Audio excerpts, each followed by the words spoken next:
সোজা করে আমাদের পায়ের মাটিকে শক্ত করে, চিল্লায় বলেন ঠিক কিনা? প্রতিকূল পরিবেশে কিভাবে বাঁচতে হয় এই দুঃখ কষ্ট আমাদেরকে শিখায়। এজন্য মুমিন বান্দার বৈশিষ্ট্য হচ্ছে দুঃখ কষ্ট বেদনা জ্বালা এগুলোতে সে আপসেট হয় না, সে হাল ছেড়ে দেয় না, সে ভরসা রাখে একজনের উপর, চিল্লায় বলতে হবে তিনি কে?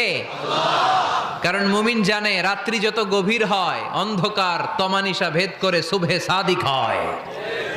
মুমিন জানে গর্ভবতী নারীর পেটের ব্যথা যেই দিন বাড়তে থাকে ওই দিনই নতুন মেহমান আগমনের সময় ঘনাতে থাকে।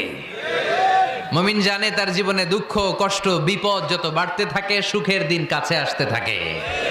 এজন্য মুমিনের হারাবার কিছু নেই। ফা ইন্নামা আল উসরি ইউসরা, ইন্নামা আল উসরি ইউসরা। নবী হে, কষ্টের পরেই আছে আনন্দ, দুঃখের পরেই আছে সুখ।